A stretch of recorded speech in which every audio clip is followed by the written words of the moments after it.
কোন বিরাহি মৌন দাসী হীরা গুহার মাঝে, কার বিরহে চোখের পানি ছড়াই সকাল সাঁঝে।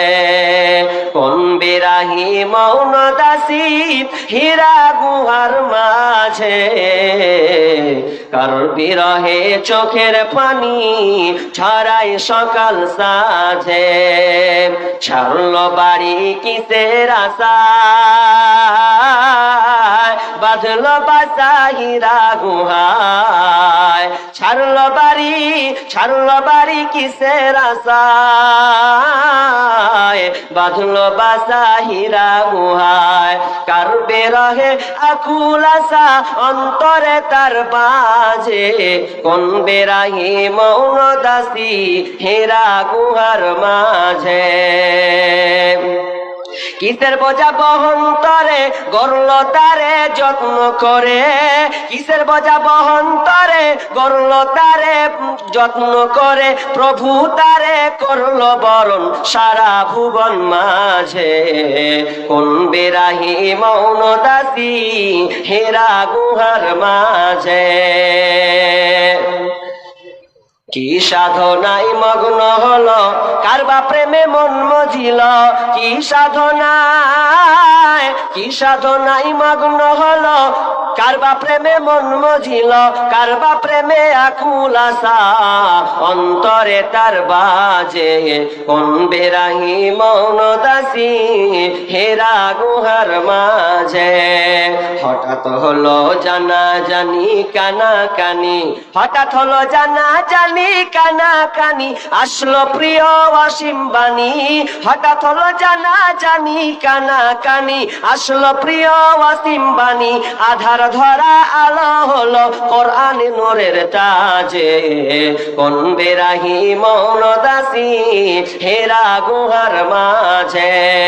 কোন বিরাহি মৌন দাসী হীরা গুহার মাঝে, কার বিরহে চোখের পানি ছড়াই সকাল সাঁঝে। অনেক সাধনার পর আল্লাহ তাআলা দীর্ঘ 6 মাসের সাধনার ফলে আল্লাহ তাআলা আসমানি গ্রন্থ দিলেন, যার নাম হচ্ছে কোরআন। আস্তে আস্তে করে আপনার আয়াতগুলো নাজিল হতে লাগলো। আয়াত নাজিল হলো কেন? তো মানুষ যাতে অন্ধকার থেকে আলোর পথে ফিরে আসতে পারে, সে যেন আপনার বোনকে সম্মান দিতে শেখে, সে যেন তার মাকে সম্মান দিতে শেখে, আপনার কিনা ভাই বোনের তারতম্যটা পার্থক্য করতে যেন শেখে। এই জন্য আল্লাহ তাআলা আমাদেরকে কোরআন দান করলেন। আচ্ছা, কোরআন তো আমাদেরকে দিলে, তো কোরআন থেকে আমরা কি নেব? আচ্ছা, আপনাদেরকে যদি আমি প্রশ্ন করি যে আপনারা আল্লাহর কাছে কি চাইবেন, আজ এটা অফার দিচ্ছি, ধরলেন অফার দিলাম আপনাদেরকে। আজকের এই মুহূর্তে এমন একটা গুরুত্বপূর্ণ একটা বিষয় বা সময়, যে এই সময় যেটা চাইবেন ওটাই আল্লাহ কবুল করে নিবেন বা আল্লাহ ফেরত দিবেন না। তো আপনাদেরকে আমি প্রশ্ন করছি, বলেন এই সময়ে আপনি আল্লাহর কাছে কি চাইবেন? জি, হেদায়াত। মাশাআল্লাহ, একজন ভাই কিন্তু বাপজি আছে মনে হচ্ছে, যাই হোক দিয়েছেন একবারে। কি হেদায়ত চাইবে সর্বপ্রথম, কারণ जिसको হেদায়ত মিলি उसको सब कुछ मिली, जिसको হেদায়ত না মিলি उसको कुछ भी ना मिली। হেদায়ত এমন একটা দামি জিনিস যে হেদায়ত চাইলো সে সব কিছু পেয়ে গেল। হেদায়তের মধ্যে সব কিছু লুকানো আছে। এখন যদি আপনি হেদায়ত ছাড়া এখন যদি পাগলামি করেন যে হেদায়ত কিনবো, আল্লাহ 10 লাখ টাকা দরকার, ফেসে আছি, আল্লাহ ঋণে ওটি দিলে খুব ভালো হয়, তাহলে আপনি 50 বছর জিন্দেগি করবেন, শেষ ভ্যানিশ। কিন্তু হেদায়েতটা আপনি যদি পেয়ে যান, আপনার ইহকাল সাকসেস, পরকাল দুটোই আপনার লাভবান হয়ে গেল। তাহলে আপনি যদি চান, তাহলে আপনাদেরকে কি চাইতে হবে? হেদায়েত চাইতে হবে। কিন্তু চাইতে গিয়ে আমরা অলসতা চাইতে পারি না। আবার হেদায়েত কিভাবে চাইবো? হেদায়েতটা আমরা কিভাবে চাইবো? কিন্তু আল্লাহ আমাদের শিখিয়ে দিয়েছেন, কিন্তু আমরা অবহেলা করছি যে হেদায়েত কি করে চাইতে হয় রে। তো রোজই চান আপনি, আমরা প্রত্যেকটা মানুষই চাই যারা আমরা নামাজ পড়ি। আমরা কি করবো? এটা কি করে ভরবোটা কিভাবে? আপনি রবারটা নিয়ে থাকেন, তাইলে তো হয়। সমস্ত ঝামেলা। এবার এত টিকা আমি কি করেই করবো? রবার্ট আছে এখানে, রবার্ট নিয়ে থাকবেন, রবার্ট, তাহলে সমস্যা হবে না। কি বলছিলাম যে হেদায়েতটা কিভাবে চাইবো? চাইবেন মানে প্রতিদিন আপনি ওই যে সূরাটা পড়েন, ইহদিনাস সিরাতাল মুস্তাকিম, পড়ি না আমরা? সূরা ফাতিহা কে কে জানেন? হাত তুলেন তো দেখি। মাশাআল্লাহ মাশাআল্লাহ, তার মানে আমরা সকলেই জানি। কিন্তু ঝামেলা এক জায়গায় আছে যে নামাজটা তাড়াহুড়া করে ঠুকে আমরা পালিয়ে নিই, হয় না এরকম? কিন্তু দামি ভান্ডার আল্লাহ তাআলা, হেদায়েতটা আমাদের দামি ভান্ডার দিয়েছেন, কিন্তু আমরা আসলে চাইতে গিয়ে অলসতা করি। তারাবির কথা তো বলিয়েন না, তারাবিতে কি হয়?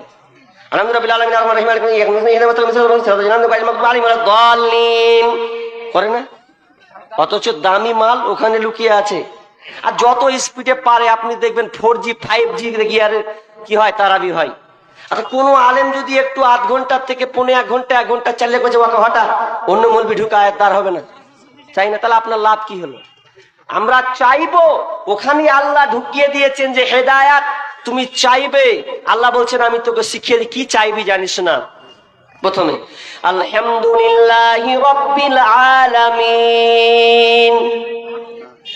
যখন আপনি সূরা ফাতিহা ধরলেন, সমস্ত প্রশংসা একমাত্র আল্লাহর জন্য। আলহামদু, সমস্ত প্রশংসা, লিল্লাহি, আল্লাহর জন্য।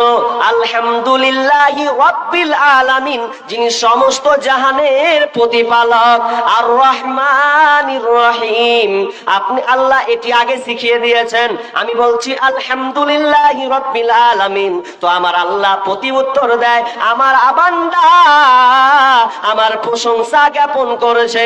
তার মানে আপনি সূরা যখন তেলাওয়াত করবেন তো একটা একটা করে পড়বেন। কেন পড়বেন শুনেলেন? যখন আপনি আয়াতটা পড়েন তখন আমার আল্লাহ প্রত্যেকটা আয়াতের জবাব দেন। যখন আপনি বলেন আলহামদুলিল্লাহি রাব্বিল আলামিন, যখন আপনি আল্লাহর প্রশংসা করলেন তখন আমার আল্লাহ প্রতি উত্তর দেয় যে আমার বান্দা আমার প্রশংসা করেছে। যখন আপনি বলেন আর রহমানুর রহিম, যখন আপনি এই আর রহমানুর রহিম যখন পড়লেন, তার মানে আপনি আল্লাহর গুণগান বর্ণনা করলেন। আল্লাহ দয়ালু, আল্লাহ মেহেরবান, এই কথাটা যখন আপনি প্রকাশ করলেন তো আমার আল্লাহ বলছে আমার বান্দা, আমার গোলাম আমার গুণগান বর্ণনা করেছে। যখন আপনি বলেন মালিক ইয়াউমিদ্দিন, তিনি হচ্ছেন বিচারের মালিকের বাদশা, যিনি মালিক ইয়াউমিদ্দিন, তিনি হচ্ছেন বিচারের দিনের মালিক। আর যখন আপনি এই কথা বলেন তখন আমার আল্লাহ উত্তর দেয় যে আমার বান্দা আমার ক্ষমতা বর্ণনা করেছে। যখন আপনি বলেন ইয়াকা না'বুদু ওয়া ইয়াকা নাস্তাইন, আপনি বলছেন ইয়াকা না'বুদু, আল্লাহকে বলছেন আমি আপনারই একমাত্র ইবাদত করি এবং আপনার একমাত্র আপনার কাছে সাহায্য চায়। তো আমার আল্লাহ বলছেন আমার বান্দা আমার কাছে সাহায্য চেয়েছে, আমার ইবাদত সে করে। তখন আমার আল্লাহ বলছেন তোরা কি চাইবি রে? তোরা তো চাইতে পারবে না, ভুল করে তোরা অন্য কিছু চেয়ে নেবে। কিন্তু আমি তোদেরকে একটা দামি জিনিস শিখিয়ে দেব এই সূরার মধ্যে। যখন কোন বান্দা এই সূরাটা একটার পর একটা সেন্টেন্স বাই আয়াত সে পাঠ করতে থাকে, যখন এত দূর পর্যন্ত চলে আসে তো আমার আল্লাহ বলে তোরা কি চাইবি শুনলে আমি তোদেরকে শিখিয়ে দিলাম। ইহদিনাস সিরাতাল মুস্তাকিম, হে আল্লাহ তুমি আমাকে হেদায়েতের রাস্তা দাও, যে রাস্তাটা চললে তোমাকে পাবো, তোমার নবীকে পাবো, তোমার দিনকে আমি ধরতে পারবো, আর তোমার দিনকে ধরতে পারলে জান্নাতে যেতে পারবো। তাহলে সূরা ফাতিহা আপনাকে তাড়াহুড়া করা যাবে না, একটার পর একটা আপনাকে পড়তে হবে। কিন্তু আফসোস লাগে মসজিদে প্রতিদিন যাই কিন্তু সূরা ফাতিহাকে সন্তুষ্ট ভাবে একটু ধীরস্থির ভাবে এই সূরা পাঠ করতে পারি না। তাড়াতাড়ি মুরগি ঠোকার মতন ঠকি, আর তাড়াতাড়ি মানে মানুষ যেমন কথোপকথন ভাত ভাত করে বকে ওই রকম বকে চলে এলাম। তাহলে আপনি কি করে হেদায়েত পাবেন? জি না। অথচ দামি ভান্ডার ওখানেই লুকিয়ে আছে। এবার চলেন, হেদায়াত কারা পাবে এ বলতে গিয়ে আমি আপনাকে চলে যাব হেদায়াতের মালিক কে। সবাই বলেন তো, হেদায়েতের মালিক কে? জোরে বলা লাগবে, হেদায়েতের মালিক কে? তাহলে কার কাছে চাইতে হবে? আল্লাহর কাছে চাইতে হবে, কোনো ব্যক্তির কাছে নয়। তো আল্লাহ যদি হেদায়েত দিতে পারবে তো কোরআনের দেওয়ার কি দরকার ছিল? সরাসরি নবী কি আসার দরকার ছিল? জি। এই দুটো ইম্পর্টেন্ট কথা বলবো, যদি ধৈর্য সহকারে বসেন তবে। মিডিলে একটি কথা বলি, যে আমরা হেদায়েত থেকে দূরে সরে গেছি তার কারণ একটা বুখারীর হাদিস আপনার সামনে পেশ করব, যে হাদিসটা মন দিয়ে আপনাকে শোনা লাগবে, আপনি ওই গণ্ডির মধ্যে আছেন কিনা। যদিও এটা একজন সাহাবীর স্বপ্ন, একজন সাহাবীর স্বপ্ন। কেমন স্বপ্ন দেখেন, আল্লাহর নবী যখন বসতেন এবং তিনি বলতেন কি জানেন, যে এ সাহাবীরা তোমরা কি কেউ স্বপ্ন দেখেছো? আবার যে দেখতো সে বলতো, আর কেউ যদি না বলতো আল্লাহর নবী বলতো আমি আজকে স্বপ্ন দেখেছি। আশ্চর্য স্বপ্ন। এই স্বপ্নের ব্যাপারে আপনি অনেক ঘটনা শুনেছেন। তো একজন সাহাবী কি বলছেন জানেন, যে আল্লাহ রাসূল আমি আজকে স্বপ্ন দেখেছি, কিন্তু স্বপ্নটা দেখেছি ঠিক, কিন্তু ব্যাখ্যা বুঝতে পারি না। এতটি জিনিস দেখলাম তো এর মানে একটাও বুঝতে পারলাম না। তো আপনি যদি একটু বলে দিতেন তাহলে খুব ভালো হতো। তো বলো, আমি স্বপ্নের ব্যাখ্যা তাবির করার জন্যই তো তোমাদের জিজ্ঞাসা করলাম। তো কি স্বপ্ন দেখেছো তোমরা? এবার সাহাবীটি শুরু করে দিলেন, ইয়া রাসূলুল্লাহ যখন আমি ঘুমিয়ে গেলাম, ঘুমিয়ে যাওয়ার সময় হঠাৎ করে আশ্চর্য একটা স্বপ্ন দেখতে পেলাম, যেই স্বপ্নটার ব্যাখ্যা আমি এখনো বুঝতে পারি নাই। তো স্বপ্নটা হচ্ছে এই রকম, যখন আমি ঘুমিয়ে গেছি, ঘুমিয়ে থাকতে থাকতে হঠাৎ করে আমি দেখতে পেলাম আসমানটা কালো বর্ণের হয়ে গেছে, আকাশটা যেন মেঘাচ্ছন্ন হয়ে গেছে। এমন মেঘাচ্ছন্ন, মনে হয় ঝমঝম করে বৃষ্টি হবে, এমন বৃষ্টি হবে যেই বৃষ্টিটা আমি থাকাতে লাগলাম।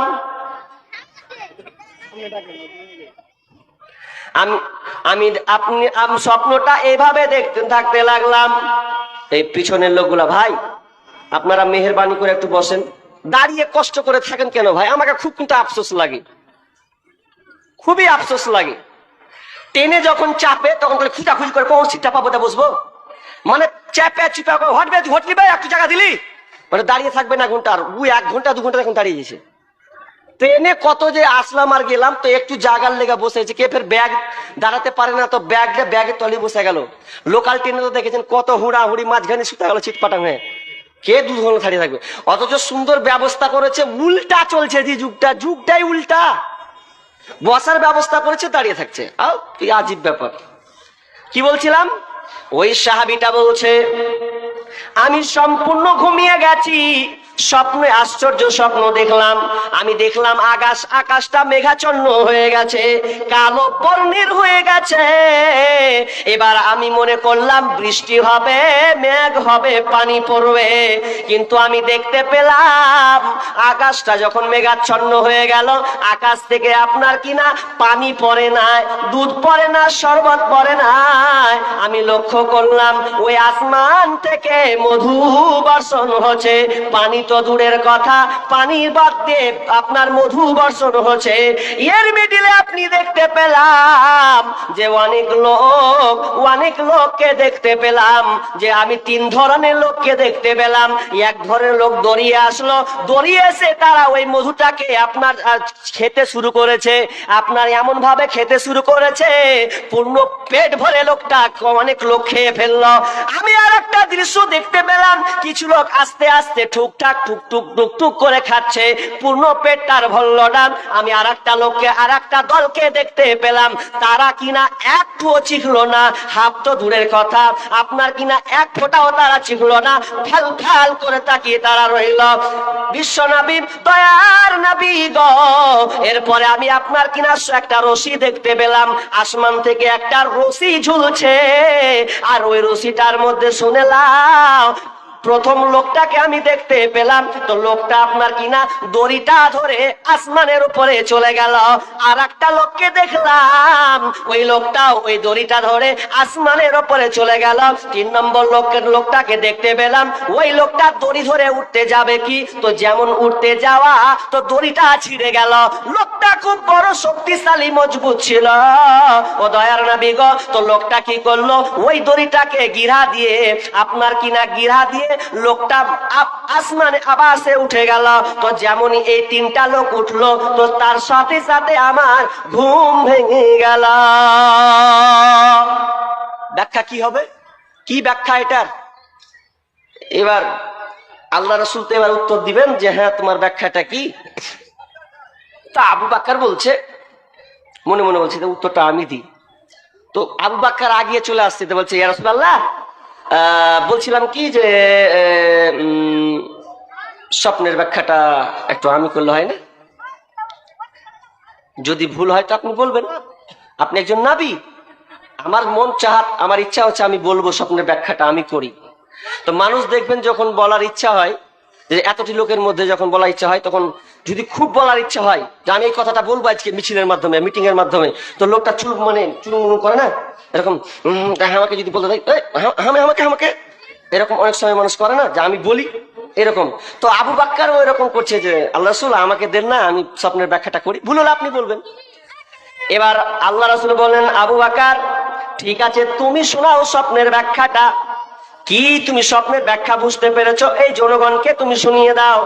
এবার আবু বকর শুরু করলেন, এ ভাইয়া তুমি যে ঘুমিয়ে গেছিলে, ঘুমিয়ে যাওয়ার সময় যে এই দৃশ্য দেখেছিলে, শোনো।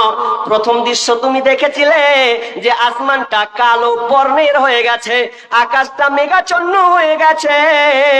আর ওটা কোনো মেঘাচ্ছন্ন নয়, ওটা কোনো মেঘ নয়, ওটা হচ্ছে একটা ইসলামের সুশীতল ছায়া। ওটা কোনো মেঘের দৃশ্য নয়, ওটা হচ্ছে ইসলামের সুশীতল ছায়া। প্রথম নম্বর তুমি যে দেখেছো। দ্বিতীয় নম্বরে যেটা দেখেছো সেটা হচ্ছে কি, যে ওই আসমান থেকে, যেটা আসমান বলে তুমি বৃষ্টি বর্ষণ হবে বলে তুমি অপেক্ষমান, কিন্তু ওটা বৃষ্টি নয়, ওই আসমান সুশীতল ছায়া থেকে মধু বর্ষণ হয়েছে, কিন্তু ওটা কোনো মধু নয়, ওটা হচ্ছে আপনার কিনা কোরআন নাজিল হচ্ছে। ভাইরে তুমি দেখলে গোটা কোরআন নাজিল হচ্ছে। তারপরে তুমি দেখেছিল ভাইয়া, যেটা তিন ভাগের বিভক্ত লোক তুমি দেখেছো। প্রথম নম্বর আপনার প্রথম একটা দল, তারা আপনার দড়িয়ে গিয়ে তারা খেতে লাগলো। তার মানে ওটা মধু খায় না, তারা কোরআনকে দিলের মধ্যে ঢুকিয়ে নিয়েছে। তার মানে যারা পূর্ণ কোরআনকে আপনার কিনা পেট ভরে খেয়ে নিয়েছে, পেট ভরে তারা খেয়েছে, তারা কে শুনে নাও, তারা হচ্ছে কোরআনের হাফিজ, কোরআনের হাফিজা। তার মানে দুনিয়াতে তারা পূর্ণ কোরআন 30 পারাকে বুকের সিনার মধ্যে ঢুকিয়ে নেবে। এরপরে তুমি কিছু লোককে দেখেছিলে, যেই লোকগুলো আপনার কিনা সম্পূর্ণ খেতে পারে নাই, আংশিক তারা খেয়েছিল। তো ওটা আংশিক বলতে দুনিয়াতে তারা কেউ সূরা আপনার কিনা ফাতিহা মুখস্থ করবে, সূরা নাস মুখস্থ করবে, সূরা ফালাক মুখস্থ করবে। তার মানে ছোট্ট ছোট্ট সূরাগুলোকে মুখস্থ সে করবে, মানে যতটুকু খেয়েছে অতটুকুই সে ধরেছে। এবার 3 নম্বরে তুমি দেখেছো ভাইয়া, 3 নম্বরটা হচ্ছে এক প্রকার লোক, তারা দাঁড়িয়ে আছে, তারা খেলো না, পান করলো না, ওরা নীরবতা পালন করলো, ওখানেই দাঁড়িয়ে থাকলো। তার মানে ওরা কোরআনকে বুকে নিতে পারবে না, তার মানে ওরা হেদায়েতের নূর রাস্তা তারা নিতে পারলো না। এবার ভাইয়া শুনে নাও, তুমি যখন শেষবারে দেখেছিল একটা দড়ি ঝুলছে, ওটা কোনো দড়ি নয়, ওটা তুমি দড়ি ভেবেছো, আসলে ওটা দড়ি নয়। তো ওটা কি, ওটা হচ্ছে আপনার কি, ইহদিনাস সিরাতাল মুস্তাকিম, ওটা হচ্ছে একটা সোজা পথ, সোজা রাস্তা। ওই রাস্তাতে সর্বপ্রথম যেই ব্যক্তিকে তুমি দেখেছিলে, ওটা কোনো যেমন তেমন লোক নয়, ওই লোকটা, ওই ব্যক্তিটা হচ্ছে বিশ্বনবী জনাবে মুহাম্মদুর রাসূলুল্লাহ, বলুন সাল্লাল্লাহু আলাইহি ওয়াসাল্লাম চলে গেছেন। দ্বিতীয় নম্বরে তুমি যাকে দেখেছিলে, ওটা হলো হতভাগা আমি আবু বকর, আমিও ওই রাস্তা দিয়ে চলে গেলাম। তৃতীয় নম্বরে তুমি যাকে দেখেছিলে ওটা হচ্ছে হযরতে উমর রাদিয়াল্লাহু তাআলা আনহু। তুমি উমরকে যেতে দেখেছো, তুমি দেখেছো উঠতে গিয়ে উমর দড়ি ছিঁড়ে পড়েছে। তার মানে দড়ি ছিঁড়া নয়, ওটা ইঙ্গিত করা হয়েছে উমরকে দুনিয়াতে শহীদ করা হবে, তাকে দুনিয়াতে শহীদ করে দেবে, মারা হবে, এই জন্য ছিঁড়ে গেছে। কিন্তু উমর আবার দড়ি গিরাটা দিয়ে উপরে উঠে গেছে। তো তুমি এবার ওই আবু বকর বলছেন, ভাই রে, তুমি যদি লাগাতার এরকম স্বপ্নটা দেখতে থাকতে তাহলে তুমি অনেক ভালো ভালো সাহাবী তাবেঈদেরকে তুমি দেখতে পেতে। তাহলে হেদায়েত কত দামি জিনিস, যে হেদায়েত পেল সে সব কিছু পেল। তাহলে এবার আমার প্রশ্ন ছিল যে হেদায়েত কে দেয়? তো কোরআন। আচ্ছা, কোরআন হেদায়েত দিতে পারবে? কোরআন হেদায়েত দিতে পারবে? আপনারা বলেছেন হেদায়েতের মালিক কে? আল্লাহ। তাহলে কোরআন হেদায়েত দিবে? কোরআন বলছে আমাকে পড়ে কেউ হেদায়েত নিবে, আবার কেউ গুমরা হবে। কেউ কোরআন পড়ে হেদায়েত নিবে, আবার কেউ গুমরা হবে। কোরআনের আয়াত, ইউযিল্লু বিহি কাসীরা ওয়া ইয়াহদি বিহি কাসীরা ওয়া মা ইউযিল্লু বিহি ইল্লাল ফাসিকিন। আমাকে পড়ে কেউ পথ পাবে, আবার আমাকে পড়ে কেউ গুমরাহি হবে। কেউ পথ পাবে, কেউ পথ পাবে না। আমাকে পড়তে গিয়ে আল্লাহকে চিনবে, আবার আল্লাহ পড়তে গিয়ে সে আল্লাহকে চিনবে না, বেঈমান হয়ে যাবে। তাহলে কোরআন হেদায়েত দিতে পারে না, বরং কোরআন আপনাকে রাস্তা দেখাবে। তাহলে উদাহরণ দিলে আপনি বুঝতে পারবেন যে আপনি মনে মনে ভাবছেন কি হলো, কিন্তু উল্টা দিকে চলে গেল বাইন্ডে না। উদাহরণ দিই আপনাকে, ধরেন আপনার রোগ হয়েছে, আপনার রোগ, আপনার কি হয়েছে? রোগ হয়েছে। তো রোগ যদি আপনার হয়, জ্বর হয় কিংবা ঠান্ডা হয় কিংবা আর কিছু হয়, তাহলে আপনি কোথায় যান? ডাক্তারের কাছে যান না? কি ভাই কথা বলেন না? জি, ডাক্তার কাছে যান না? ডাক্তার কাছে যান। ডাক্তার আপনাকে একটা প্রেসক্রিপশন লিখে দেয় কি দেয় না? দেয় তো। ওই প্রেসক্রিপশনটা লিখে দেয়, যে আপনি কোথায় যান? কোথায় বলেন না জি ভাই? ফার্মেসিতে না চায়ের দোকানে? ফার্মেসিতে না? ওই প্রেসক্রিপশনটা দিয়ে আপনি ফার্মেসিতে যান। তো ফার্মেসিতে আপনি গেলেন, ফার্মেসিওয়ালা এই প্রেসক্রিপশন দেখে আপনাকে ওষুধ দিল, এরপরে আপনি খেলেন, এরপরে আপনি সুস্থ হয়ে গেলেন। উদাহরণটা যদি বুঝেছেন তো ভালো। এবার দেখলেন ডাক্তার, ডাক্তার হচ্ছেন নবী মুহাম্মদুর রাসূলুল্লাহ সাল্লাল্লাহু আলাইহি ওয়াসাল্লাম। তিনি প্রেসক্রিপশনটা লিখে দিলেন। এবার কিনা এই প্রেসক্রিপশনটা আপনি ওষুধ চলে গেলেন, ওষুধটা হচ্ছে কোরআন। আর এটা খাওয়ার পর যখন আপনি আরো গোলাপ হলেন বা শিফা হলেন, তার মানে এখানে আপনার কিনা ফার্মেসি হচ্ছে কোরআন, আর যেটা সুস্থ দেনেওয়ালা তিনি হচ্ছেন কে? আল্লাহ। তার মানে আপনি বুঝালেন কোরআন কিন্তু হেদায়েত দিতে পারে না। কোরআন পড়ে কেউ হেদায়েত পাবে, কেউ গুমরাহি হবে না। আপনা হলে আপনি দেখেন অনেক বেঈমান কোরআন পড়ে তারা নাস্তিকতার জীবনের দিকে ঢুকে গেছে। এইরকম আপনাকে কয়েকটা নাস্তিকদের কথা বলবো। নাম্বার 1, সবচাইতে বড় 1 নম্বর একজন নাস্তিক হচ্ছে মুফাসসিল ইসলাম। এই মুফাসসিল একজন মুসলমান। এই মুফাসসিল মুসলমান হওয়ার পরেও সে আপনার ইসলামকে ত্যাগ করে আপনার কিনা নাস্তিকে রূপান্তরিত হয়েছে। মানুষদেরকে গুমরাহি করার জন্য একটা পরিকল্পনা সে করতে চলেছে। এমন করে আছে আতিক মহিউদ্দিন, তারপরে আছে মাসুদ। এই করে আপনার রহমান লোপা একজন মেয়ে ছেলে, তারা মুসলমানের বাচ্চা হয়ে কোরআন স্টাডি করার পর, মাসুদের আমি জীবনটা পড়তে গেছিলাম বা আপনার কিনা ওয়েবসাইট দেখলাম, তো তিনি একজন ছিলেন আলেম মাস্টার, আপনার কিনা মাদ্রাসায় ভালো র্যাঙ্ক করেছে। এত সুন্দর পড়াশোনা করার পর, ফারাগাত করার পর, এরপরে সে মুসলিমের বিরুদ্ধে সে বর্ণনা করছে, বেঈমান হালাতে চলে গেছে, অথচ তার কাছে কোরআন ছিল। কোরআন হেদায়েত দিতে পারে না, তবে কোরআন রাস্তা দেখাতে পারে। আগে আমি আয়াতটা ধরে নিই, প্রথমে আয়াতটা দিয়ে আমি একটা করে যাব। প্রথমে একটা কি পড়ি না আমি? আয়াতটা আলিফ লাম মিম যালিকাল কিতাবু লা রাইবা ফীহি হুদাল লিল মুত্তাকিন।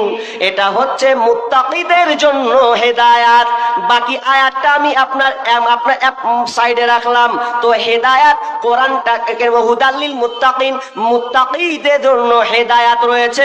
যারা মুত্তাকি হবে, প্রকৃত যারা আল্লাহওয়ালা হবে, তারাই কেবল কোরআন থেকে হেদায়াত নিতে পারবে, কোরআন থেকে আপনার কিনা রসটা বের করতে পারবে, এর ওষুধটা পাবে। কিন্তু যারা হেদায়েতের আশায় আসবে না, সে কিন্তু কোরআন থেকে হেদায়াত পাবে না। এবার আপনাকে উদাহরণ দিই, মানে আপনাকে প্রশ্ন করবো একটা, বলেন তো কোন খাবারকে, ভেবে উত্তর দিবেন, কোন খাবারকে আদর্শ খাবার বলা হয়? এতটি লোক আছেন, কোন খাবারকে আদর্শ খাবার বলা হয়? বিজ্ঞানীরা নাম দিয়েছে কি? না, বিজ্ঞানীরা বলেছেন আদর্শ খাবার বলা হয়। কে বলতে পারলেন না এতটি লোকের মধ্যে? আদর্শ খাবার, বিজ্ঞানীরা বলছে আদর্শ খাবার হচ্ছে দুধ। এবার ব্যাখ্যা করছেন ওনারা কেন আদর্শ খাবার বলা হয়।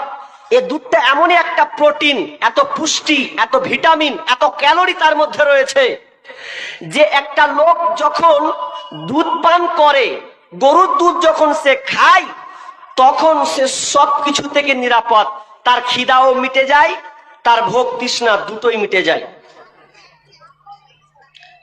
কিন্তু যদি আপনি পানি খান, তাহলে আপনার তৃষ্ণা মিটবে কিন্তু ভোগ মিটবে না।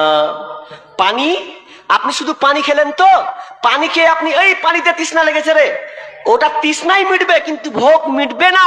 কিন্তু পানি এমন এক, দুধ এমনই একটা পদার্থ বা এমন একটা খাবার, যেটা আপনি খেলে আপনার তৃষ্ণাও মিটে, আপনার কি মিটে? ভোগ দুটাই মিটে। আপনি যদি ভাত খান, ভাত খেলে আপনার ভোগটা মিটে যাবে কিন্তু তৃষ্ণা মিটবে না, আপনাকে পানি পান করা লাগবে, নাহলে আপনাকে ভালো লাগবে না। এই জন্য বিজ্ঞানীরা বলছে এই দুধটা হচ্ছে আদর্শ খাবার, এ দুটোই মিটিয়ে দেয়, তৃষ্ণা ভোগ দুটোকেই মিটিয়ে দেয়। এবার আপনারা বলেন, যদি ওই লোকটার আপনার কিনা আমাশয় হয়, ডায়রিয়া হয়, তাহলে ডাক্তার দুধ খেতে বলবে না নিষেধ করবে? বলেন জি, নিষেধ করবে না।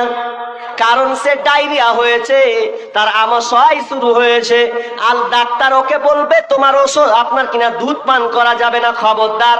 যদি তুমি দুধ পান করো, তাহলে ল্যাপকা খালিয়ে পায়খানা সাইডে বসে থাকতে হবে, ওই পায়খানাকে বন্ধু মনে করতে হবে, তুই আমার বন্ধু, ঢুকবো খালি বারবার ঢুকবো, বারবার ঢুকবো, বন্ধুর সঙ্গে লেনদেন হয়ে যাবে।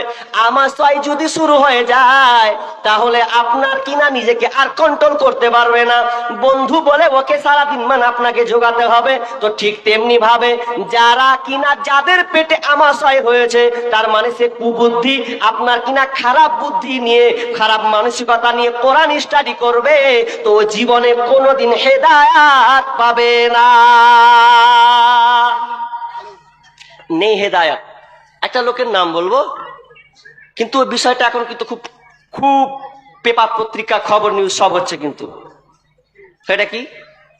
বাবরি মসজিদ 6 ডিসেম্বর হয়েছে না, হয় নাই কিছুদিন হলো? তো বাবরি মসজিদের একটা খুব একটা ইম্পর্টেন্ট একটা বিষয় আছে, আত-তাহরিক পত্রিকায় পড়ছিলাম, ওটাই তুলে ধরছি আপনাকে। তো আত-তাহরিক পত্রিকায় পড়তে গিয়ে কি দেখলাম, যে একজন লোক ছিলেন শিবসেনা, যার নাম হচ্ছে বলবর সিং। বলবর সিং নাম শুনেছেন, দেখেছেন কেউ? এনাকে কিন্তু আনা হয়েছিল অনেক জায়গাতে। এই ব্যক্তিটা 1 নম্বরের আসামি। সে প্রথমে এই বাবরি মসজিদ ভেঙেছিল 1992 সালে 6 ডিসেম্বর। সেই বাবরি ভেঙেছিল, কিন্তু ফলাফল কি দাঁড়িয়েছে জানেন? যখন সে এই শিবসেনা RS এর বজরঙ্গ দল তাদের সঙ্গে মিশে গিয়ে সেই বাবরি মসজিদকে ভেঙে দিয়েছিল, সে 1992 সনের দৃশ্য আপনি এখনো পাবেন।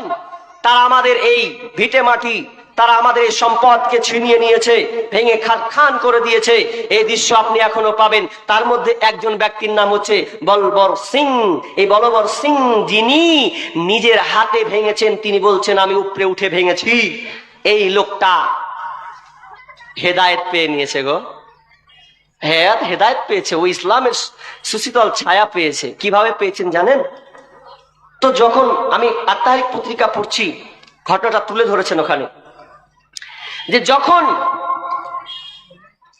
এই ব্যক্তিটা ভাঙার পর বাড়ি ঢুকবে, পেপার পত্রিকায় সেদিন ভিডিও হচ্ছে, সারা পৃথিবীর মানুষ দেখতে পাচ্ছে যে আরএসএস বর্জঙ্গ দল, তারা শিবসেনা, তারা আজকের দিনে এই 6 ডিসেম্বরে তারা আজকে আপনার কিনা বাবরি মসজিদকে টচমচ করে ভেঙে দেওয়া হচ্ছে।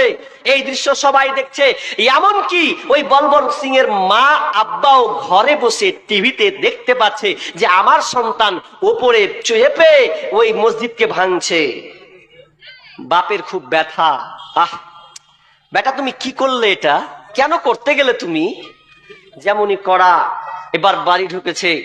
বাড়ি ঢুকার পর মা বাপ বলছে, খবরদার এই বেঈমান বেটাকে ঘরে ঢুকতে দিবি না, ঘরে ঢুকতে দেওয়া হবে না। কেন? তোমাকে কে বলেছে ওই মসজিদ ভাঙতে? কি দরকার ছিল তোমার মসজিদ ভাঙা? বাড়ি আসছে, বাড়ি ঢুকতে দেওয়া হয় নাই। বাপ আফসোস করছে, আহারে এমন একটা দিন, এমন একটা ধর্ম, শান্তির ধর্ম, ওরা নিজের ধর্ম ওরা পালন করছে, ওদের মসজিদকে কি দরকার ভাঙার? বাপ আফসোস করছে ঘরে বসে, মা আব্বা দুজনেই ভেঙে পড়েছে। আহারে আমার বেটা এই কাজটা কি করলো? এবার ঘর থেকে বলছে, মা তুমি আমাকে কি ঘরে ঢুকতে দেবে না? এবার মা বলছে, না না, তোকে ঘরে ঢুকতে দেওয়া হবে না। তুই যেমন একটা নোংরা কাজ করেছিস, একজন তুই হিন্দু হয়ে কি করে তুই মুসলিমদের মসজিদকে ভাঙতে পারলি? এটা তো কখনোই মেনে নেওয়া যায় না। আমি কেন ঘৃণা করবো রে? সারা পৃথিবীর লোক যতদিন দেখবে ততদিন পর্যন্ত তোদেরকে ঘৃণা করতে থাকবে, তোদেরকে লাঞ্ছিত করতে থাকবে, তোরা বদদুয়া ছাড়া তোরা কিছুই পাবি না।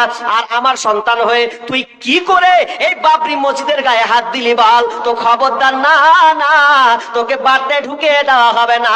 এবার ওই আপনার কিনা বলবর সিং বলছেন, মা আপনি তো আমাকে ঘরে ঢুকতে দেন, আমি তো আপনার সন্তান, আপনি কি আমাকে ঘরে ঢুকতে দেবেন না? মা বলছে, আর আমি তোকে সন্তান হিসাবে গণ্য করতে পারি না, আমি তোকে সন্তান হিসাবে ডাকতে পারি না, কারণ তুই আমার সন্তান হতে পারিস না, কারণ তুই যে নোংরা কাজটা করেছিস এজন্য আমি আমার ঘরে তোকে ঢুকতে দেব না, যা তুই কোথাও চলে যা।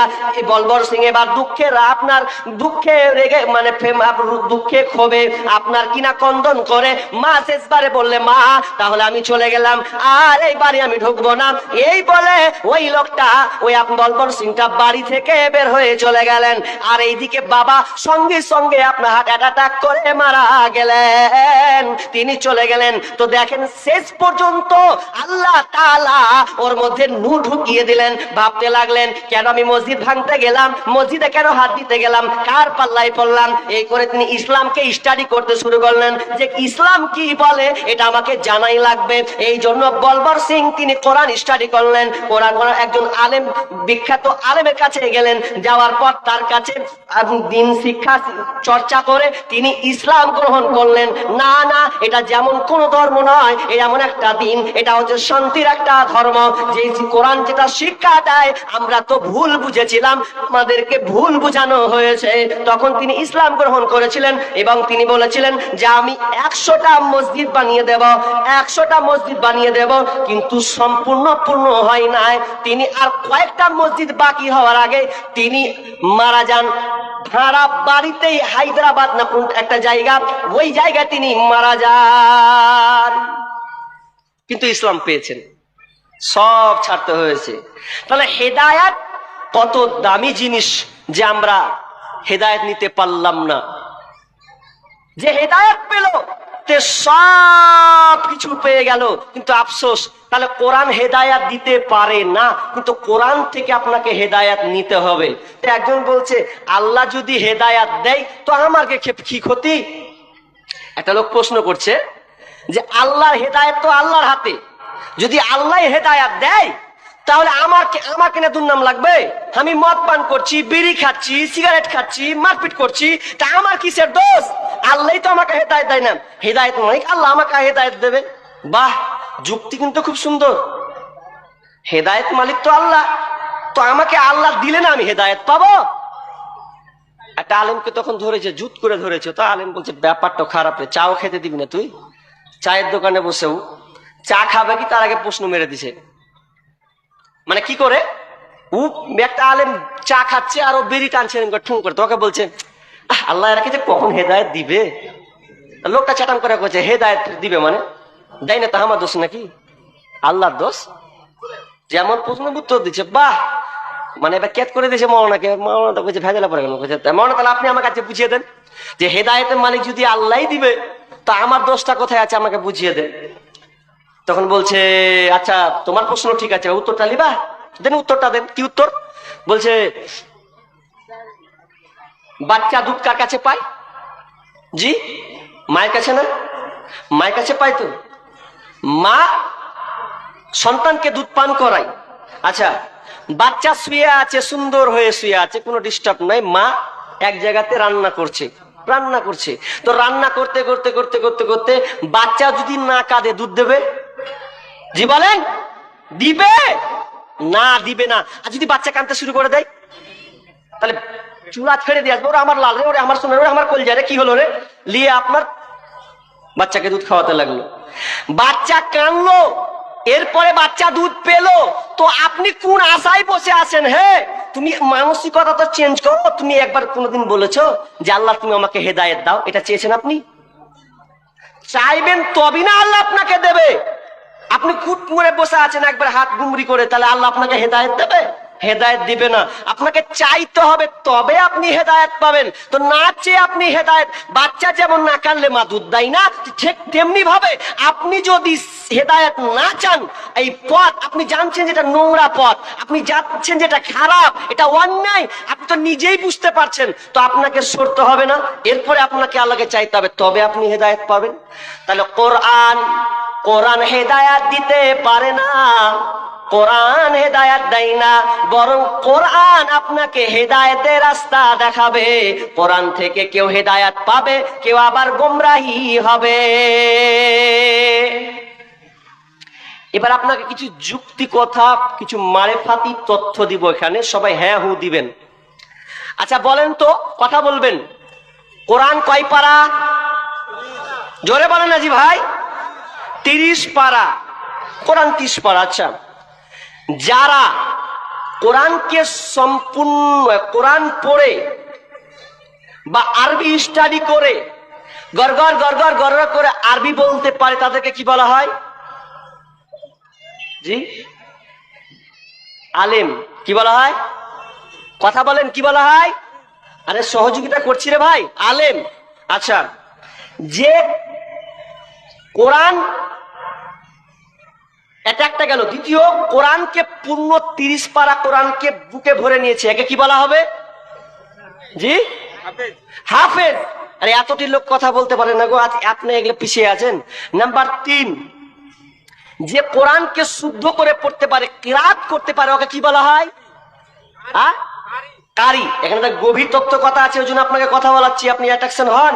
3টা কথা। এবার বলেন, যে গড়গড় করে কোরআন শুদ্ধ করে পড়তে পারে, ভালো করে বুঝবেন, কোরআন গড়গড় করে শুদ্ধ করে পড়তে পারে কিন্তু মুখস্থ নেই, আরবি বলতে পারে না, কিন্তু ওকে কি বলা হবে? কারি নয়? কারি তো। যে কোরআন শুদ্ধ করতে পড়তে পারে, ও কি বলা হবে? কারি। তাহলে একটা লোক কোরআন পড়তে জানে, ভালো করে বুঝবেন। এবার একটা লোক কোরআন পড়তে জানে, এর তরজামা জানে, কিন্তু শুদ্ধ করে পড়তে পারে না, কি লয়? কারি লয়। এই তো সুন্দর, বাস। একটা লোক কেরাত করতে পারে, শুদ্ধ করে পড়তে পারে, তরজামাও করতে পারে, মানে তরজামা করতে পারে না, শুদ্ধ করে পড়তে পারে, মুখস্থ আছে, কি বলবেন? কি লয় তাহলে ওই? একটা লোক, ভালো দেখেন, একটা লোক কোরআন পড়তে পারে, শুদ্ধ করে কোরআন পড়তে পারে, ঠিক আছে, মুখস্থ আছে, কিন্তু আরবি মানে তরজমা করতে পারে না, কি লয় ওই? আলেম নয়। ভালো করে বুঝেন 3টা কথা, এটা বলেন। এবার মারিফাতে তথ্য বলছি। তাহলে একটা লোক কোরআন পড়তে পারে, ও হলো হাফেজ, কোরআন পড়তে পারে। একটা লোক শুদ্ধ করে কোরআন পড়তে পারে না, আপনার কিনা মুখস্থ নাই, কিন্তু গড়গড় করে আপনার কিনা আরবি পড়তে পারে, আরবি পড়তে পারে নাই, কিন্তু তার মুখস্থ নাই, তার মানে কি? ও আপনার মুখস্থ নাই, তার মানে ও হাফেজ নয়। তাহলে 3 ক্যাটালগ হয়ে গেল। এবার শুনেলেন, কোরআনের দুইটা জিনিস আছে, একটা হলো মুখ, একটা হলো বুক। একটা হলো মুখ, একটা হলো বুক। কিভাবে বুক মুখ? বুকের সঙ্গে কোনোদিন মুখের মিল থাকে? একটা লোক ধরেন কিছু চাইতে আসছে, আপনার কাছে ধার চাইবে, কিছু টাকা নেবে। এই টাকা নিবে, এই টাকা নেওয়ার পর এবার আপনাকে দৌড়তে দৌড়তে চলে এসে বলছে, ভাই হ্যাঁ তোমার তোমার এই কাকি, বুঝতে পেরেছো, তোমার কাকির খুব অবস্থা খারাপ, এত অবস্থা খারাপ, আমাকে এখনই হসপিটাল নিয়ে যেতে হবে, যার কোনো বিকল্প কোনো পথ নাই, তো আমাকে এখনই তাড়াহুড়া করে যেতে হবে, যে গাড়ি রেডি করে দিয়েছি, তো এখন এখন এখন আমাকে যেতে হবে। তো তো তো কিছু, তার মানে ও কি কি বলতে চাইছে বলেন তো? বুঝতে পারেননি? আরে টাকা বলতে পারে না, কিন্তু মনটা তো বলছে যে কিছু টাকা দেন, আমার গার্জেন আমার স্ত্রীকে আমি নিয়ে যাব, এটাই তো বলতে চাচ্ছে। তাহলে কোরআন এবং কোরআনের দুটা, একটা বুক একটা হচ্ছে মুখ, দুইটা দিক রয়েছে। এবার ভালো করে শুনেলেন এই বুক আর মুখ। এবার হেদায়াত জিনিসটা বুঝালেন। একটা লোক কোরআন পড়ছে, হাজি সাহেব জানেন, কোরআন পড়ছে উদুয়ারে, কি পড়ছেন? সূরা মাউন পড়ছে। أرأيت الذي يكذب بالدين فذلك الذي يدعو اليتيم ولا يحض على طعام المسكين। আর যখন বলছে ওয়ালা ইয়াহুদ্দু আলা তাআমিল মিসকিন, আর ওই সময়তে একটা মিসকিন সে বলছে, হাজি সাহেব 5 টাকা দেন। তো হাজি সাহেব কি বলছে, ভাই কোরআন পড়ছে আর এখানে ডিস্টার্ব করতে চলে আসছে। অথচ ওখানে পড়ছে কি পড়ছে? ওয়ালা ইয়াহুদ্দু আলা তাআমিল মিসকিন। যদি তোমার কাছে কোনো মিসকিন সাহায্য চায়, তাকে সাহায্য করবে, খবরদার তাকে ধমকে দিবে না, ওকে তাড়িয়ে দেবে না। ওই আয়াতটা নিজেই ভাজি পড়ছে, আর যখন চাইছে দেন দেন বাপজি দেন, ভাগ কোরআন পঁচিশটা পড়তেছি তুই এখানে। তার মানে ও বুঝলো না কোরআনের মর্ম, যা মর্যাদা সে বুঝলো না, কোরআনের সার আপনার সার মর্ম সে বুঝলো না, কোরআন কি জিনিস সে বুঝলো না, কিন্তু গারগার গারগার করে পড়ে রেখে দিল। তার মানে ওর নসিবে হেদায়াত জুটলো না। যদি কোনো বান্দা পড়ে হেদায়াত না পায়, তাহলে তার দুনিয়াটা হচ্ছে বৃথা। আপনাদের এতক্ষণ বললাম, মেয়েদেরকে তো অনেকক্ষণ ধরে বসে আছে, মেয়ের কথা একটা বলি নাই। মেয়েদের ব্যাপারে কিছু কথা বলবো। মেয়েদের ব্যাপারে একটা মহিলার কথা তুলে ধরবো, যেই মহিলা ইসলাম গ্রহণ করেছেন। ওর কথা শুনলে আপনার মানে জান খাট্টা হয়ে যাবে প্রথমে যদি শুনেন, তো পরে বলবেন কি আর করা যায়, কিছু করার নেই। প্রথমে আপনার রাগ হবে। আচ্ছা, হিন্দার নাম শুনেছেন? হিন্দা, হিন্দা মেয়েটা কে? খুব ভালো লোক না? এ এমন একটা হিন্দা যে রাসূল সাল্লাল্লাহু আলাইহি ওয়াসাল্লামের চাচা হামজা রাদিয়াল্লাহু তাআলা আনহু কি করেছিলেন? ওই কলিজাকে বের নিয়েছিলেন। কোন তাফসীর বলছেন যে কলিজাটাকে বের করেছে, তো বের করে আবার দাঁতে চিবিয়েছে। কোন তাফসীর বলছেন যে ওই মালাটা, ওই আপনার কলিজাটাকে মালা বানিয়ে গলায় পরে রেখেছে। এত খাতারনাক মহিলা, রাগ খুব। বদরের যুদ্ধে হেরেছে, তো উহুদের যুদ্ধে ওই চাচা হামজা রাদিয়াল্লাহু তাআলা আনহুকে ওইসিকে বলছে, এই ওইসি, তুই ওই হামজার কলিজা আমাকে দিতে পারবি? তুই যদি দিতে পারিস তাহলে তোকে আমি আবাদ করে দেব। তুই একজন এখন আমার কি তো দাস, তুই যদি আবাদ জিন্দেগি চাস, যে আমি তোকে নিষ্কৃতি করে দেবো, স্বাধীন করে দেবো, তুই একটা কাজ করতে হবে। তো বলেন কি? বলছে তুই হামজাকে মারতে পারবি, তোর কলিজা নিয়ে আসতে পারবি? সহজ, আমার কাছে ইজি, কোনো অসুবিধা নাই। তো ওই উহুদের যুদ্ধে কি করলো? ওই বল্লম টার্গেট করে হামজাকে মারলো, তীর ছিরকে ঐশী যেমনই মারা টার্গেট করে বুকে এসে লাগলো। বুকে এসে একদম ফেরে কলিজাটাকে এনে হিন্দাকে দিলে, বলছে লেন এবার আপনার এই কলিজা দিলাম, আপনার শত্রুর কলিজা। আশ্চর্য হিন্দা, কি টার্গেট, কি মহিলা তার। তো ওই মেয়েটার কিছু নমুনা বলবো আজকে আপনাকে, যেই মহিলা ইসলাম গ্রহণ করেছে। এবার আপনি বলবেন যে ইসলাম গ্রহণ করেছে, তার কি করা যায়। এবার ওই হিন্দা, একদিনকার ঘটনা, হিন্দার কিন্তু কয়েকটা গুণ ভালো ছিল, তার মধ্যে একটা গুণ ভালো ছিল, হিন্দা কোনোদিন পর পুরুষের সঙ্গে কথা বলতো না। জি আচ্ছা আচ্ছা, তো আমাকে 10টা অবধি চালাতে বলেছে, 1 ঘন্টা আদায় করে যাবো, 8 ঘন্টা করলে তো যথেষ্ট।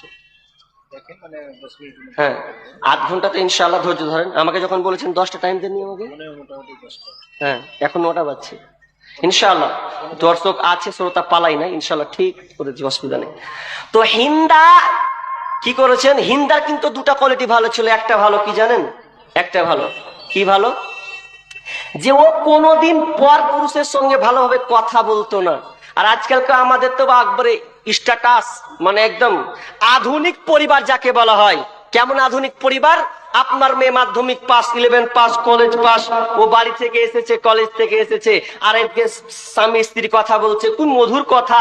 আর এদিকে এসে একটা ছেলে এসে ভ্রম ভ্রম ভ্রম ভ্রম বাইক এসে খাড়া হলো, বলছে খাদিজা।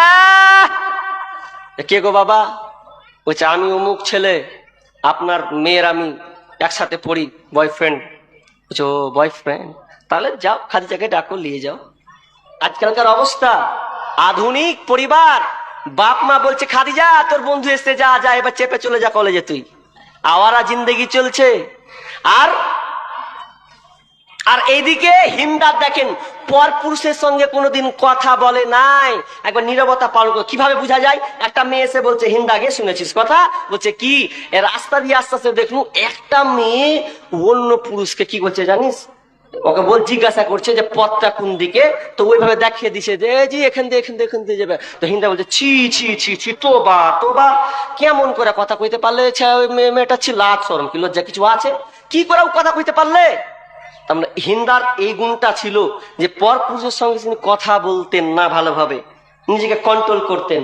আর আজকাল আমাদের তো কোন আওয়ারা জিন্দেগি কোন ব্যাপার নাই, কে আবার কে কত কথা 2 ঘন্টা 4 ঘন্টা মোবাইলে চলছে, 5 ঘন্টা 6 ঘন্টা রাত পার পার, কোনো খবর নাই মোবাইলে। আর সে দিন পার করে দিল, সকাল হয়ে যাচ্ছে, দিনের তো কাজ মন বসে না, বসবে কি করে? ও তো আওয়ারা জিন্দেগি জীবন যাপন করছে। আর আজকালকার মেয়েরা আমাদের দিকে দেখবেন, আপনাদেরকে বিড়ি বাঁধা আছে গো, এদিকে বিড়ি বাঁধা আছে, আমাদের ওইদিকে বিড়ি বাঁধা আছে, একদম গোল করে চাক্কা করে একদম বসে গেল লম্বা করে। কোথায় বসবে? এতকে আল্লাহ বাড়ি দিয়েছে, এগনে দিয়েছে, তো বসবে না, রাস্তার পাশে গিয়ে বসবে। আর বসবে এমন ভাত ভাত ভাত করে গল্প করবে। রাস্তা দিয়ে আপনার হকার যাবে, পেপসি বালা যাবে, আইসক্রিম বালা যাবে, তরকারি বালা যাবে, আর কাপড় বালা যাবে। তো একবারও মাথায় কাপড় দেয় না, একবারও মাথায় কাপড় নাই।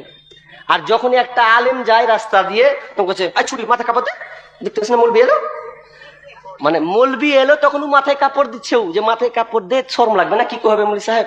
তখন মাথায় কাপড় দিল। তা আমি মনে মনে ভাবছি যে সব তো বেটা ছেলে গেল ওখান দিয়ে, তো তখন কেউ মাথায় কাপড় দিল না, আর মৌলবি থেকে মাথায় কাপড় দিল, ব্যাপারটা কি? তা আমি মনে মনে ভাবছি হয়তো যেটি বেটা ছেলে, মানে যেটি হকার সবটি গেছিল সবটি হিজড়া, আর মৌলবিতে শুধু দাঁড়িয়ে রেখে ওই খালি পুরুষ, বাকি সবটি হিজড়া ছিল মনে হয়, ওই জন্য মাথায় কাপড় দেয়নি। এমনটা নাকি? এমনটাও তো লয়, মৌলবি দেখেও মাথায় কাপড় দিয়ে দিলে, আর বাকি যে এত লোক গেছে ওর মাথায় জুটেই না।